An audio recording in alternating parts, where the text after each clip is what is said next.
Welcome to my YouTube channel എൻ്റെ വഴികൾ. ഏവർക്കും എൻ്റെ വഴികളിലേക്ക് സ്വാഗതം.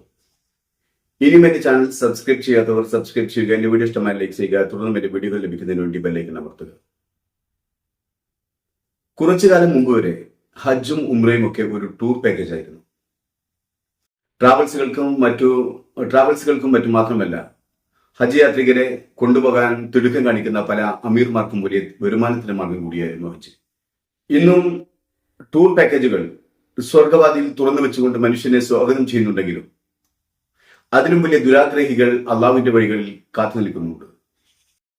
അന്ധമായ വിശ്വാസമുള്ളവരുടെ അല്ലെങ്കിൽ ഏറ്റവും എളുപ്പത്തിൽ സ്വർഗം പ്രാപിക്കാൻ ആഗ്രഹിക്കുന്നവരുടെ സമ്പത്ത് കൊള്ളടിക്കാൻ വേണ്ടി. കുറച്ചു മുമ്പാണ് കേരളത്തിൽ നിന്നും സ്വർഗത്തിലേക്ക് നടന്നുപോയൊരു മനുഷ്യനെ നമ്മൾ കണ്ടത്. അയാളുടെ അഭിധാനങ്ങൾ പറഞ്ഞു നടക്കാൻ നമ്മുടെ കേരളീയർക്ക് എന്ത് ഉത്സാഹവും ആത്മാർത്ഥതയുമായിരുന്നു. കേരളീയർ മാത്രമല്ല, പല സ്റ്റേറ്റുകളും പല രാജ്യക്കാരും അയാളെ വരവേൽക്കാൻ കാത്തിരിക്കുകയായിരുന്നു.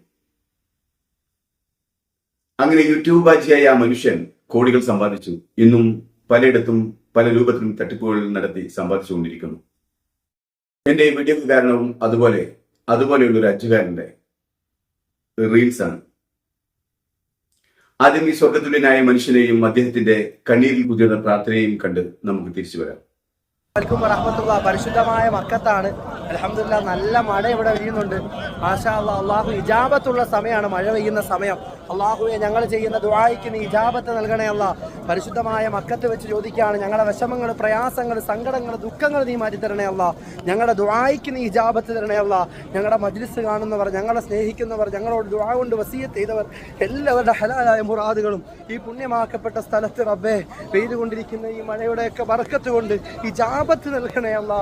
ഈ മജ്ലിസ് കാണുന്ന എല്ലാവരെയും ഇവിടെ നീ എത്തിക്കണേ അല്ലാ. പടച്ചവനെ, അൽഹംദുലില്ലാഹ്, നല്ലൊരു സമയത്താണ് റബ്ബേ. നല്ല രീതിയിൽ പൊട്ടി മഴ പെയ്തുകൊണ്ടിരിക്കുന്ന സമയമാണ്. അള്ളാഹുവേ, നീ കബൂൽ ചെയ്യണേ അല്ലാ, നീ സ്വീകരിക്കണേ അല്ലാ. നിന്റെ കാവല് നൽകണേ അല്ലാ, നിന്റെ കാവല് നൽകണേ അല്ലാ, നിന്റെ സഹായം നൽകണേ അല്ലാ. ഇതൊന്നും വെറുതെ ആക്കല്ലേ അല്ലാ. പടച്ചവനെ റബ്ബേ, ഇവിടെ എത്താൻ എല്ലാവർക്കും നീ തൗഫീഖ് ചെയ്യണേ അല്ലാ. അൽഹംദുലില്ലാഹ്, അൽഹംദുലില്ലാഹ്, അൽഹംദുലില്ലാഹ്. സത്യത്തിൽ ഈ മനുഷ്യൻ ഹജ്ജ് എന്ന കർമ്മം, പുണ്യമായ കർമ്മം ചെയ്യുന്നതിന് വേണ്ടി പോയതോ അതോ ഹജ്ജിന്റെ ലേവിടാൻ വേണ്ടി മക്കയിൽ പോയതോ എന്നറിയില്ല. ഇയാൾ മതപരമായ അന്ധത അഭിനയിക്കുകയാണെന്നാണ് തോന്നുന്നത്. സൂറത്തിലെ ഹജ്ജിൽ അള്ളാഹു പറയുന്നുണ്ട്, ബലിമൃഗങ്ങളുടെ മാംസമോ രക്തമോ അള്ളാഹുവിലേക്ക് എത്തുകയില്ലായിരുന്നു.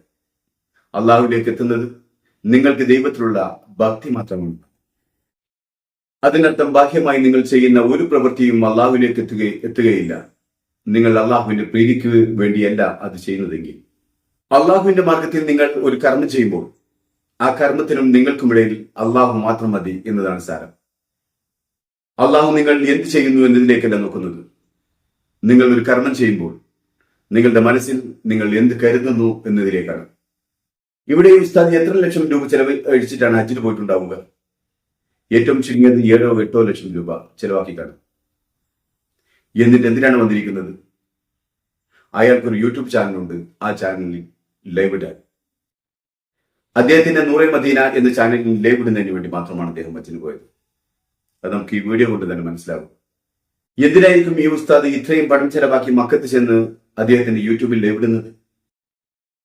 അതിനർത്ഥം ഈ പണം അദ്ദേഹം അധ്വാനിച്ചുണ്ടാക്കിയതല്ല എന്നുള്ളതാണ്. ആരെങ്കിലും സംഭാവന നൽകിയതോ അല്ലെങ്കിൽ പ്രാർത്ഥന കൊണ്ട് വസിയത്ത് ചെയ്ത ആളുകൾ നൽകിയതോ ആയിരിക്കാം. അങ്ങനെ പണം നൽകുന്നവർക്ക് അവർക്ക് വേണ്ടി മക്കയിൽ ചെന്ന് പ്രാർത്ഥിക്കുന്നുണ്ടെന്ന് ബോധ്യപ്പെടുത്തുന്നതിന് വേണ്ടിയായിരിക്കാം ഈ ലൈവ് പ്രോഗ്രാം അല്ലെങ്കിൽ ഈ റീൽസ്. അതല്ലാതെ ഇസ്ലാമിന്റെ ഒരു കർമ്മം ചെയ്യുന്നത് വീഡിയോ ആക്കി ചിത്രീകരിച്ച് പരസ്യപ്പെടുത്തേണ്ട ഒരു ആവശ്യം ഇസ്ലാമിലില്ല. അത്തരം പ്രവൃത്തി കൊണ്ട് ഇസ്ലാം എന്ത് സന്ദേശമാണ് സാധാരണ ജനങ്ങൾക്ക് നൽകുന്നത്? ഇവിടെ ഉസ്താദ് പ്രാർത്ഥനയിൽ സങ്കടം ഉണ്ടാക്കിയെടുക്കാൻ ഒരുപാട് ശ്രമിക്കുന്നുണ്ട്.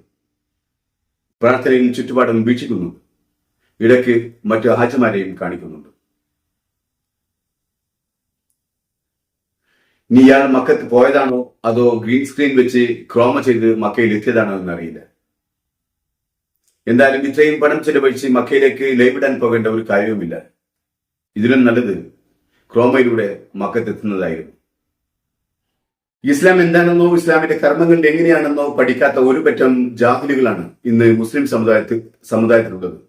അവനാണ് മുസ്ലിമിനെ അടിക്കാൻ നിരീശ്വരവാദികൾക്കും ഇസ്ലാം വിരോധികൾക്കും കയ്യിൽ ആയുധം വെച്ചു കൊടുക്കുന്നത്.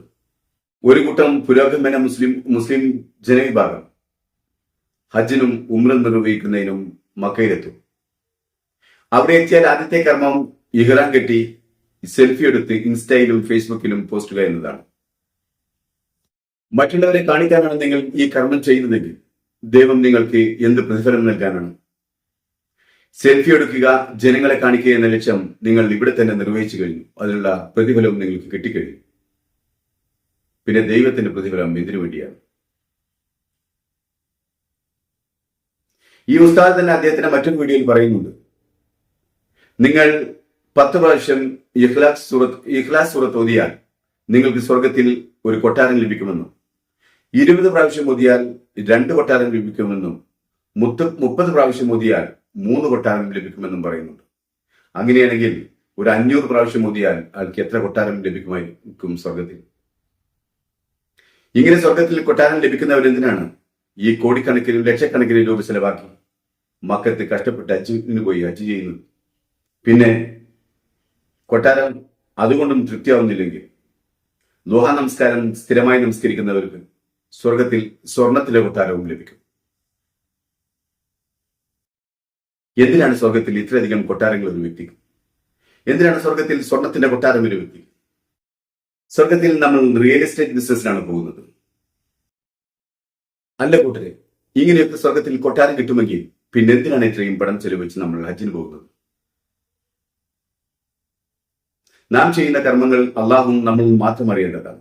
അതെന്തിനാണ് ഇങ്ങനെ പരസ്യപ്പെടുത്തുന്നത്? നമ്മുടെ പ്രാർത്ഥനയിൽ നാം സങ്കടം ഉണ്ടാക്കി കാണിച്ച ജനങ്ങളെ ബോധ്യപ്പെടുത്തുന്നത് എന്തിനു വേണ്ടിയാണ്? എന്തിനാണ് ഉസ്താദുമാരെ നിങ്ങളുടെ താല്പര്യത്തിനനുസരിച്ച് ഇസ്ലാമിനെ ഇങ്ങനെ വികൃതമാക്കുന്നത്? ഇനി വേറൊരു വിഭാഗം ജനങ്ങളുണ്ട്, അവർക്ക് ഹജ്ജിന് പോകണം, പക്ഷേ കയ്യിൽ എത്ര പണമുണ്ടെങ്കിലും ഗവൺമെന്റ് കൊട്ടയിലേക്ക് പോകും. അത് ഈ കൊല്ലം കിട്ടിയില്ലെങ്കിൽ അടുത്ത കൊല്ലത്തിന് വേണ്ടി കാത്തിരിക്കും.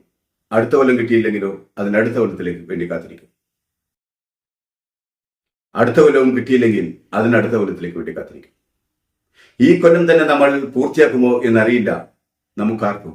എന്നിട്ടാണ് നമ്മൾ അടുത്ത കൊല്ലത്തേക്കും അതിനടുത്ത കൊല്ലത്തേക്കും വേണ്ടി ഹജ്ജ് നീട്ടിവെക്കുന്നത്.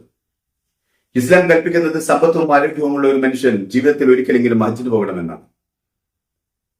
ഈ സമ്പത്തും ആരോഗ്യവും കൈമുതലായിട്ടുള്ളവൻ തന്നെ ഗവൺമെന്റിന്റെ ആനുകൂല്യം കിട്ടാൻ വേണ്ടി കാത്തിരിക്കുമ്പോൾ അതിനിടയിൽ അവൻ മരണപ്പെട്ടു പോയാൽ അതിൽ സമാധാനം അവൻ ആരോട് പറയും? അവന്റെ ഹജ്ജ് എന്ന ലക്ഷ്യം പൂർത്തിയാക്കാൻ കഴിയാത്ത സമ്പത്തില്ലാത്തത് കൊണ്ടോ ആരോഗ്യമില്ലാത്തത് കൊണ്ടോ ആയിരുന്നില്ല. അവിടെയും ലാഭം നോക്കുക എന്ന ലക്ഷ്യത്തോടെയായിരുന്നു. ഇസ്ലാം കൽപ്പിക്കുന്നത് സമ്പത്തും ആരോഗ്യവും ഉണ്ടെങ്കിൽ മാത്രം നിങ്ങൾ ഹജ്ജിന് പോയാൽ മതി എന്നാണ്. അതും എല്ലാ ബാധ്യതകളും കടങ്ങളും തീർത്ത് ഹലാലായ പണമുണ്ടെങ്കിൽ മാത്രം. എന്നിട്ട് നിങ്ങൾ ആരോഗ്യവും സമ്പത്തും ഉണ്ടായിട്ടും ഗവൺമെന്റിന്റെ ആനുകൂല്യം കാത്തു നിൽക്കുന്ന നിങ്ങളുടെ ഹജ്ജ് അള്ളാഹു സ്വീകരിക്കുമോ?